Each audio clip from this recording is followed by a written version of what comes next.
I like sculptor. Sculptor? Yeah, craftsman, sculptor. When you say those guys, who are you thinking of? Oh, I'm thinking of Bernini. Uh-huh. You know, like I'm I not. mean, if you're a sculptor comparing yourself to Bernini, Yeah, you're never going to be happy. Oh, you're never gonna be happy, and you're never gonna be close. Today we're going to take about a 40-minute ride to the outskirts of Chiang Mai to visit my studio in the jungle. You said you were 18 when you first came here?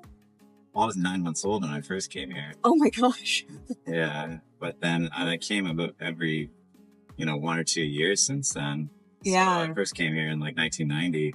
I first came here on my own when I was 18. Because my parents were, antique dealers, I would say that my family's specialty was finding things in dusty markets because there's thousands of, and it's almost like an artistic decision, I feel like, because you're going through tens of thousands of objects in some of these places, and you're choosing the ones that you think have some kind of a value and have some kind of power, or have some kind of story behind them. So I feel like, I was going to say you're an artist, and then I was like, do you identify as an artist?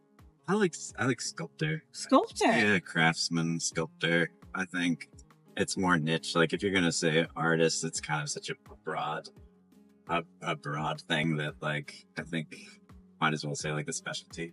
I don't know. It's kind of the universal title. So I never really felt comfortable with the term artist for some reason. Yeah. Why do you think that is? I don't know. It's like you're bestowing some kind of importance to it or something like that. I mean, I'm serious about what I make, and I like to make things well, but I don't know if that, necessarily qualifies you as an artist. It's always felt like something that's the unachievable, especially if you compare it to history. You'll never be on the same level as those guys. So I don't know. Maybe that's just my crazy. When you say those guys, who are you thinking of? Oh, I'm thinking of Bernini. Like I'm I not. mean, if you're a sculptor comparing yourself to Bernini, you're never going to be happy. Oh, you're never gonna be happy, and you're never gonna be close. Even if you're, even if you're really good, you're not gonna be Bernini. So I think, I don't know. Bernini's an artist for sure. I took a pottery class from Akio Takamori. And I was in the class, the nicest guy in the world, funny little Japanese guy, super sweet. And he made a little pot, and he just formed it into a kid's face. And I don't know if you're familiar with Akio's work, but they're just like charming, cute little marshmallow kid kind of things. And then the next week I was at an auction house, and one of them came up to auction, and it sold for $1,000, which was an infinite amount of money when I was 19. Yeah. When I first had that class with Akio, and then I got to see the guy that bought it, how happy he was, and it was just like, wow, okay, this guy Akio made it. He loved making it, and then it went to this auction house, and it sold for this exorbitant amount of money, and then this guy bought it, and he was just beaming ear to ear. And I was like, wow, that's crazy. So you have this like interaction where you literally took like 20 cents worth of material and turned it into something like really valuable. And I thought like, wow, that's really cool, because bronze and marble and that kind of stuff has some kind of intrinsic value. And so with clay, it's basically worthless. So it's all just on how you manipulate it. So yeah, we've been working together for about 8 years. This is where everything is made. So did it start out in this space, or was this something you grew into? It was way smaller. In the beginning, it was just like that initial front left side. And then as time went on, we kind of like added another little block and another little block.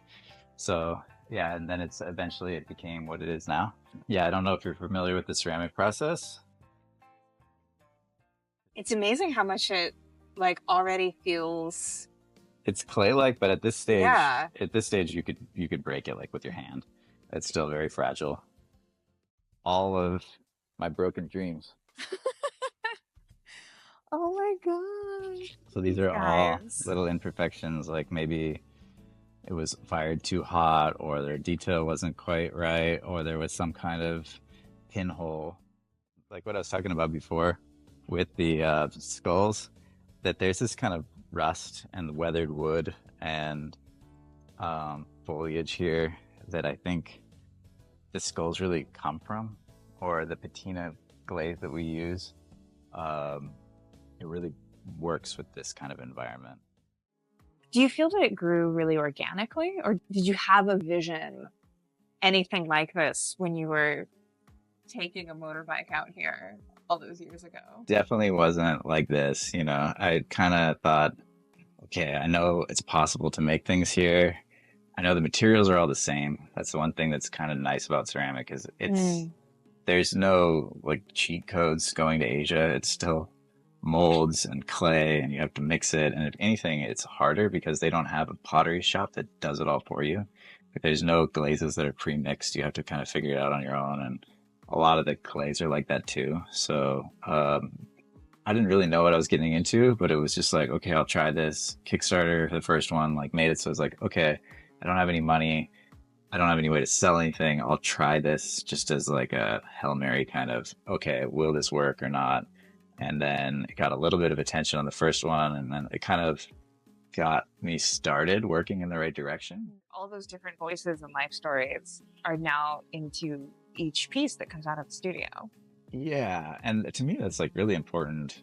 You can't fake it. So it comes from this kind of place that's right on the edge of the jungle. There's all these patinaed woods. There's all of these like old things here, and they fit right in. And it's not trying to be Japanese ceramic. It's something that could only be made here. And I really try to like lean into that. I'm trying to make something that like really like comes from this place, and you can feel it once you're there. And then once it, you know, hopefully once it's sent to wherever its final destination is, like they have some kind of feeling of this warm and interesting place that it's made in. Yeah, I think one of the things about Thailand, and I think particularly Chiang Mai, is that it really feels like the jungle is just on the edge of taking back civilization all the time. Like we were really just keeping the jungle at bay by just a hair's breadth here. Oh yeah. I mean, that bee that just almost stung you, or the vines that are just slowly creeping up the kilns. You know, I think if the kilns didn't heat up every day, they'd probably just start eating the kilns. Mm-hmm. It's been a really fun place to work, and it's definitely has its perks compared to Seattle life. I'm sure. Yeah.